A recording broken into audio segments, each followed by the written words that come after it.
نیکیوں کے اس موسم بہار رمضان المبارک میں ضرورت ہے کہ ہم انسانیت کی سب سے عظیم ہستیاں انبیاء کرام کے قصے سنیں تاکہ ان کی روشنی میں ہم اپنی زندگی میں سدھار لا سکیں۔ تو آئیے سنتے ہیں پروگرام نبیوں کے قصے۔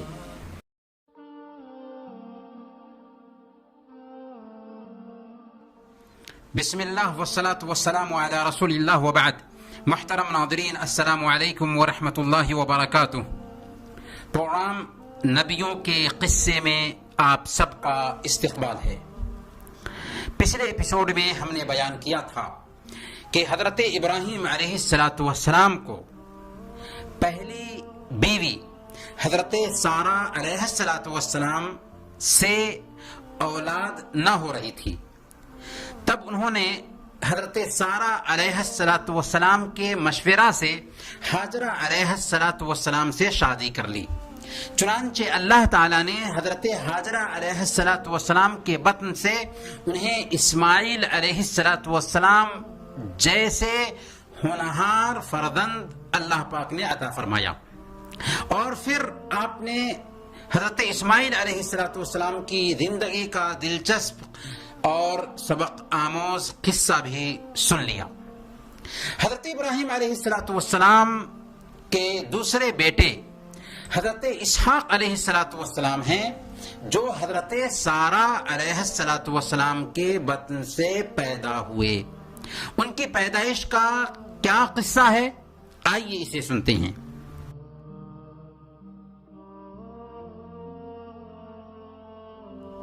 حضرت سارہ علیہ السلام اتنی عمر دراز ہو چکی تھی کہ اولاد نہ ہونے سے بالکل مایوس تھی۔ کسی کو امید نہیں تھی کہ اب حضرت سارہ علیہ السلام کے ہاں بھی اولاد ہو سکتی ہے، لیکن اللہ تعالی اسباب کا پابند نہیں ہوتا۔ ایک دن چند فرشتے انسانی شکل میں حضرت ابراہیم علیہ السلام کے پاس آئے۔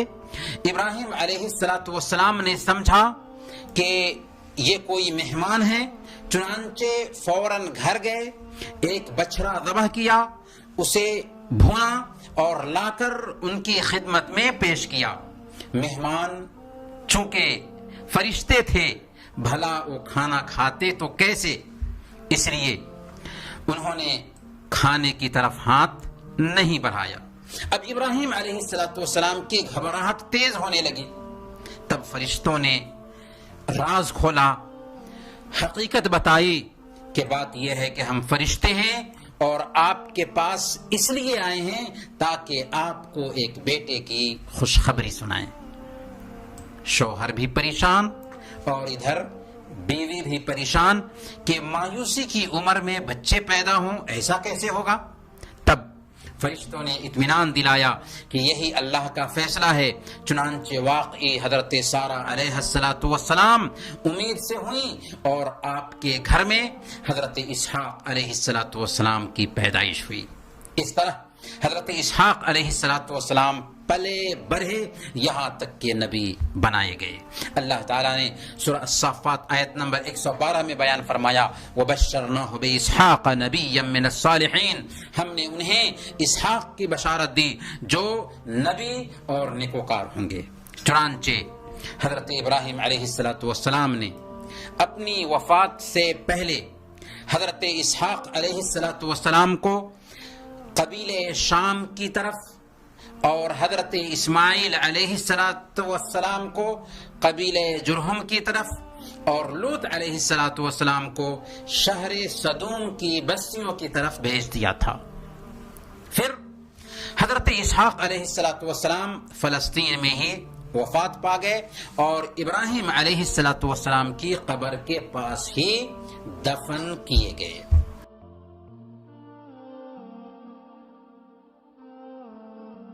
محترم ناظرین، یہ تھی کچھ تفصیل حضرت ابراہیم علیہ السلام اور ان کی اولاد کے تعلق سے۔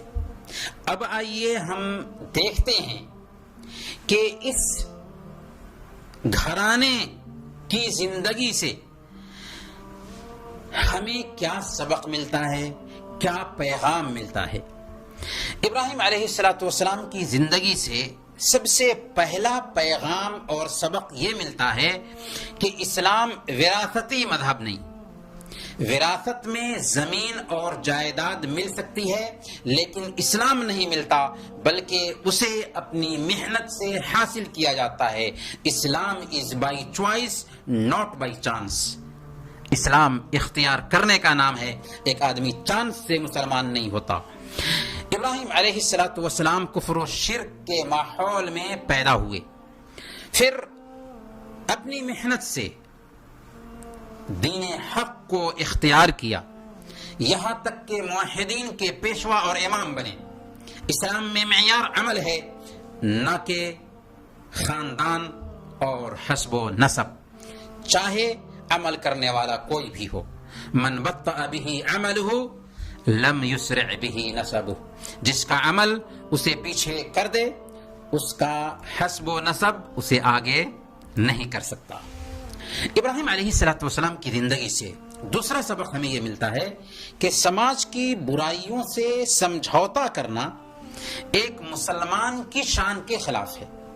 کفر و شرک سے اٹے سماج میں ابراہیم علیہ السلام نے آنکھیں کھولی تھیں۔ باپ پروہت تھا، باپ نے اپنے بیٹے کے لیے اسی گدی کا خواب دیکھا ہوگا، اور آپ کے لیے بھی بہت آسان تھا کہ سماج کی روایت پر چل پڑے، لیکن ابراہیم علیہ السلام ایسا نہیں کرتے، بلکہ معاشرے اور سماج کی اصلاح کا بیڑا اٹھاتے ہیں۔ دعوت کی شروعات اپنے پروہی باپ سے کرتے ہیں۔ جب بت پرست باپ اور قوم پر دعوت کا اثر ظاہر نہ ہوا تو بادشاہ وقت تک توحید کا پیغام پہنچایا۔ اس سے پتہ یہ چلا کہ مسلمان سماج کی برائیوں سے سمجھوتا نہیں کرتا، بلکہ اصلاح کا کام کرتا ہے، اور نہ ہی کفر کی تاریکیوں سے مایوس ہوتا ہے بلکہ پلاننگ کرتا ہے۔ اس لیے داعی کو چاہیے کہ مدعو سے مایوسی کا اظہار کرنے کی بجائے پلاننگ کرے، جو پہلے کے انداز سے زیادہ پر اثر اور زود اثر ہو۔ ابراہیم علیہ السلام کی زندگی سے تیسرا سبق یہ ملتا ہے کہ راہ حق کی سپاہیوں کی آزمائش ہوتی ہے۔ حق کے راستے میں اگر آپ چلتے ہیں، حق کے راستے پر آپ گامزن ہیں، تو آپ کی آزمائش ہوگی ہی۔ جتنا ایمان مضبوط ہوگا اسی کے تناسب سے آزمائش بھی ہوگی۔ دعوت کے راستے میں پھولوں کی سیج نہیں بچھائی جاتی، بلکہ پریشانیاں آتی ہیں، کانٹوں سے چلنا پڑتا ہے، وقتی طور پر آزمائش ہوتی ہے، البتہ اس آزمائش کا نتیجہ بھی ہمیشہ اچھا ہی ہوتا ہے۔ آزمائش ضرور ہوتی ہے، لیکن اس آزمائش کی بدولت فائدہ داعی کو ہی ملتا ہے، فائدہ داعی کو ہی حاصل ہوتا ہے۔ چنانچہ ابراہیم علیہ السلام کی زندگی میں بھی ہمیں یہ نمونہ کھلا ہوا دیکھنے کو ملتا ہے۔ چنانچہ ابراہیم علیہ السلام کو آگ میں ڈال دیا جاتا ہے۔ کیا آگ جلا پاتی ہے؟ نہیں، آتش نمرود آپ کے لیے گلے گلزار بن جاتی ہے۔ ظالم بادشاہ مصر میں حضرت سارہ علیہ السلام کے ساتھ بدتمیزی کرنا چاہتا ہے۔ 3 مرتبہ بدنیتی سے سارہ علیہ السلام کی طرف ہاتھ اٹھاتا ہے، لیکن اس کے ہاتھ پاؤں اینٹنے لگتے ہیں اور حضرت سارہ علیہ السلام کی عزت بچ جاتی ہے، یہاں تک کہ ہاجرہ خدمت کے لیے پیش کرتی جاتی ہیں۔ بڑھاپے تک اولاد کی نعمت سے محروم رہتے ہیں، حالانکہ آپ دعوت کے لیے اپنی زندگی کو وقف کر رکھے تھے، لیکن اللہ نے بڑھاپے میں بھی 2 اولاد سے نواز دیا۔ ننھے اسماعیل اور ان کی ماں ہاجرہ علیہ السلام کو مکہ کی بیاب و گیاہ سرزمین میں بسانے کا حکم ہوتا ہے۔ آپ بسا آتے ہیں، لیکن کیا بسانے کے بعد اللہ نے ضائع کر دیا؟ نہیں، بلکہ ان کی سیرابی کے لیے اللہ تعالیٰ نے آب زمزم جاری کیا جو اب تک ہر مرض و غرض کے لیے کافی ہے۔ جب ابراہیم علیہ السلام حکم کی تعمیل میں اسماعیل علیہ السلام کی حلقوم پر چھری پھیرنے لگے تو جانور کی قربانی کی شکل میں اسے رہتی دنیا تک کے لیے یادگار بنا دیا گیا۔ اس سے پتہ یہ چلا کہ آزمائش تو ہوتی ہے، لیکن اللہ رب العالمین اس آزمائش کے نتیجے میں ہمیشہ خیر ہی ظاہر فرماتا ہے۔ ابراہیم علیہ السلام کی زندگی سے ہمیں چوتھا سبق یہ ملتا ہے کہ ضرورت کے وقت توریہ جائز ہے۔ توریہ کیا ہے؟ توریہ کہتے ہیں ایسی بات کو جس کا ظاہری مفہوم کچھ ہو جبکہ بولنے والا کچھ اور مراد لے رہا ہو۔ ابراہیم علیہ السلام نے 3 جگہ پر توریہ کا استعمال کیا تھا۔ پہلے نمبر پر جب بتوں کے پجاریوں نے آپ سے تہوار میں شرکت کے لیے کہا تو آپ نے جواباً فرمایا تھا انی سقیم، میں بیمار ہوں۔ یعنی کہنے کا مطلب یہ تھا کہ دلی طور پر بتوں کی پوجا دیکھ کر میں بیمار ہوں۔ دوسرے نمبر پر جب ان کے بتوں کو توڑ کر نکلے اور آپ سے پوچھا گیا کہ کیا تم نے ایسا کیا ہے تو آپ نے فرمایا تھا بل فعلہ کبیرہم ھذا، بلکہ بڑے بت نے ایسا کیا ہے۔ اس تحکمانہ جواب سے آپ کا مقصد دراصل اس کے علاوہ اور کچھ نہیں تھا کہ ان کی آنکھوں کی پرتیں کھل جائیں اور وہ سوچنے پہ مجبور ہوں کہ جو بھگوان اتنا مجبور ہے اس کی پوجا آخر تم کیوں کرتے ہو۔ تیسرے نمبر پر جب مصر پہنچے اور بادشاہ نے پوچھا کہ سارا یہ کون ہے، آپ کی کیا رشتہ ہے آپ سے، تو آپ نے فرمایا کہ ہذہ اختی، یہ میری بہن ہے، یعنی اسلام کے ناطے میری بہن ہے۔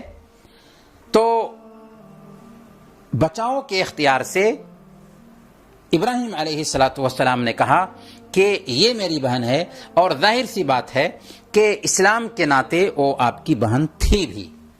علماء کرام کا اتفاق ہے کہ یہ تینوں جو جواب تھا ابراہیم علیہ السلام کا، یہ توریہ کے قبیل سے ہے، صریح جھوٹ نہیں۔ ابراہیم علیہ السلام کی زندگی سے 5واں سبق یہ ملتا ہے کہ اولاد سے محروم لوگ مایوس نہ ہوں۔ ابراہیم علیہ السلام نے اپنی پوری زندگی دعوت کے لیے وقف کر دی تھی، خواہش کے باوجود اولاد کی نعمت سے محروم رہے تھے، نا امیدی کی عمر کو پہنچ چکے تھے، لیکن اللہ کی رحمت سے مایوس نہ تھے، چنانچہ دوسری شادی کی اور اللہ کے دربار میں ہاتھ اٹھا کر دعا کیا، رب ہب لی من الصالحین، اے اللہ ہمیں نیک اولاد عطا فرما۔ دل سے جو بات نکلتی ہے اثر رکھتی ہے، پر نہیں طاقت پرواز مگر رکھتی ہے۔ دل سے نکلی ہوئی دعا قبول ہوئی اور حضرت ہاجرہ علیہ السلام کے بطن سے حضرت اسماعیل علیہ السلام آنکھوں کی ٹھنڈک بن کر گھر کو روشن کرتے ہیں۔ پھر سن رسیدہ بیوی حضرت سارہ علیہ السلام کے بطن سے بھی حضرت اسحاق علیہ السلام کی ولادت ہوتی ہے۔ جب اللہ تعالی نا امیدی کی عمر کو پہنچنے کے بعد کسی کو اولاد سے مالا مال کر سکتا ہے تو پھر بے اولادوں کو نا امید نہیں ہونا چاہیے، اللہ کی ذات پر پختہ یقین رکھنا چاہیے کہ اللہ تعالی ان کو بھی اولاد سے نواز سکتا ہے۔ ابراہیم علیہ السلام کی زندگی سے 6واں سبق تربیت کا بہترین نمونہ آپ کی زندگی میں دیکھنے کو ملتا ہے۔ او ہاجرہ جو کل تک ظالم بادشاہ کے پاس تھی، جب ابراہیم علیہ السلام کے پاس آتی ہیں تو دل میں ایسا توکل اور اعتماد پیدا ہوتا ہے کہ ابراہیم علیہ السلام جب انہیں بے آب و گیا سرزمین میں بسا کر چلنے لگتے ہیں تو پکار رہی ہیں، اے ابراہیم ہمیں چھوڑ کر کہاں جا رہے ہیں؟ کچھ جواب نہیں ملتا ہے تو پوچھتی ہیں، اللہ امرک بہذا، کیا اللہ نے آپ کو اس کا حکم دیا ہے؟ ہاں میں جواب ملتے ہی کہتی ہیں، اذن لا یضیعنا، جب اللہ نے آپ کو حکم دیا ہے تو اللہ مجھے ضائع نہیں کرے گا۔ سبحان اللہ، خود کو موت کے منہ میں دیکھ رہی ہیں، پھر بھی اللہ پر پختہ یقین اور بھروسہ ہے کہ جب اللہ کے حوالے ہمیں کر رہے ہیں تو اللہ ہمیں ضائع نہیں کرے گا۔ اسی طرح ابراہیم علیہ السلام کے گھرانے سے ہم یہ بھی سیکھتے ہیں کہ اولاد کی محبت کا معیار کیا ہونا چاہیے اور ماں باپ کی اطاعت کے تقاضے کیا ہیں۔ دو چیز ہے، اولاد کی محبت کا معیار کیا ہونا چاہیے اور ماں باپ سے محبت اور ماں باپ کی اطاعت کے تقاضے کیا ہوتے ہیں۔ یہ دو نمونے حضرت ابراہیم علیہ السلام اور اسماعیل علیہ السلام کی زندگی میں بہت کھل کر دیکھنے کو ملتے ہیں۔ ابراہیم علیہ السلام کون تھے؟ انسان تھے، کوئی فرشتہ نہیں تھے۔ ان کے پاس وہی دل تھا جو عام انسانوں کے پاس ہوتا ہے، جس میں اولاد کی محبت ہوتی ہے۔ پھر اولاد بھی عام اولادوں کے جیسے نہیں تھی، بلکہ بڑی تمناؤں کے بعد پیدا ہوئی تھی۔ اس کے باوجود اللہ کے حکم کے سامنے اولاد کی محبت ہیچ ثابت ہوتی ہے اور اثار و قربانی کا نمونہ پیش کرنے کے لیے بالکل تیار ہو جاتے ہیں۔ تو یہ ہے اولاد سے محبت کا معیار کہ اللہ کے حکم کے سامنے اولاد اور جان و مال کی محبت کوئی حیثیت نہیں رکھتی۔ اسی طرح اسماعیل علیہ السلام بھی باپ کے اشارے پر اپنی جان قربان کر دینے کے لیے بلا جھجھک اور بلا تردد تیار ہو جاتے ہیں، جس سے ہمیں یہ دوسری طرف سبق ملتا ہے کہ باپ کی اطاعت کیسے ہونی چاہیے۔ باپ کی اطاعت کا نمونہ ہمیں اسماعیل علیہ السلام کی زندگی میں دیکھنے کو ملتا ہے، اور یہی دو نمونے اسلام کی بنیاد ہیں، اللہ کے حقوق اور بندوں کے حقوق۔ اللہ کے حق کا معیار کیا ہے؟ اسے ابراہیم علیہ السلام نے پیش کیا کہ اللہ کے حکم کے سامنے اولاد کی محبت ہیچ ہے، جان کی محبت، مال کی محبت ہیچ ہے، اور بندوں کے حق کا تقاضا حضرت اسماعیل علیہ السلام نے پیش کیا کہ باپ کے حکم کے سامنے سر ٹیک دیتے ہیں۔ ساتواں سبق ابراہیم علیہ السلام کی زندگی سے ہمیں یہ ملتا ہے کہ کیا والدین کے کہنے پر بیوی کو طلاق دی جا سکتی ہے؟ اسماعیل علیہ السلام نے ابراہیم علیہ السلام کے کہنے پر اپنی بیوی کو طلاق دے دی تھی نا۔ اس سے یہ سوال پیدا ہوتا ہے کہ کیا والدین کے کہنے پر بیوی کو ایک شوہر طلاق دے سکتا ہے؟ تو والدین کا اپنے بیٹے سے یہ کہنا کہ تم اپنی بیوی کو طلاق دے دو، دو حالتوں میں سے کسی ایک حالت سے خالی نہیں ہوگا۔ پہلی حالت یہ ہے کہ والدین کہتے ہوئے سبب بتائیں۔